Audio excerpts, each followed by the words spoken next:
Hello friends, ક્લાસમાં સ્ટુડન્ટને હંમેશા એક પ્રોબ્લેમ થતો હોય છે કે કુર્તીનું નેક વ્યવસ્થિત નથી બનતું.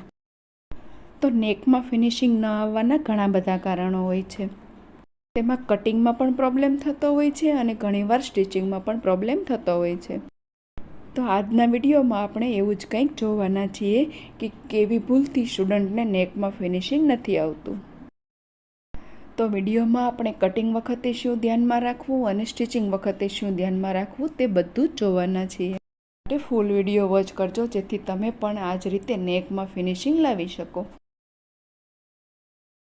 તો હવે સૌથી પહેલું ધ્યાન એ રાખવું કે નેક કટિંગ કર્યા પછી જે વચ્ચેનો પીસ બચ્યો હોય તેનો યુઝ કરી અને નેકનું કટિંગ કરવું. જો તમે આનો યુઝ કરી અને નેકનું કટિંગ કરશો તો પરફેક્ટ શેપ સાથે નેકનું કટિંગ કરી શકાય છે. તો હવે નેક કટિંગ કરવા માટે આ રીતે ડબલ ફોલ્ડમાં કેનવાસ પેપર લેવાનું છે. પેપરની ફોલ્ડ સાઈડ છે તે આપણી સાઈડ રાખીશું અને ઓપન સાઈડ સામેની સાઈડ રાખીશું. અને જો તમે બિગનર્સ છો તો આ રીતે પિન કરી અને નેકનો શેપ આપી લેવો. અને ત્યાર પછી 0.5 ઇંચનો ગેપ છોડી બીજું માર્કિંગ કરી લેવું. અને જે નેકની સાઇઝ છે તે દરેક સાઇઝ પ્રમાણે અલગ અલગ હોય છે. જો તમારે તેમાં પ્રોબ્લેમ થાય છે તો મને કોમેન્ટ કરો. અહીંયા તમને ક્વેશ્ચન થશે કે નેકનું કટિંગ તો આ જ રીતે કરવાનું હોય છે, આમાં શું નવું છે? પણ હવે આપણે એવી ટ્રીક જોવાના છીએ જેનાથી તમે પરફેક્ટ નેક બનાવી શકો. તો નેકનું આ રીતે માર્કિંગ કરી લીધા પછી અહીંયા મેં હજી એક માર્કિંગ કરેલું છે. અને હવે નેકનું જ્યારે કેનવાસ પેપરમાં કટિંગ કરીએ ત્યારે આ રીતે શેપ આવશે. અને આ જે શેપ છે તે તમને નેકમાં ફિનિશિંગ લાવવામાં મદદ કરશે. અહીંયા પણ સ્ટુડન્ટને મિસ્ટેક થતી હોય છે. આ કટિંગ કરેલા શેપને જ્યારે કાપડ પર લગાવવામાં આવે ત્યારે આ વચ્ચેનો ગેપ વધી જાય છે અથવા તો ઓછો થઈ જાય છે. અને ઘણીવાર એવું પણ થતું હોય છે કે નેકને કાપડની જોડે આવી રીતે ક્રોસ જોઈન્ટ કરી દેતા હોય છે.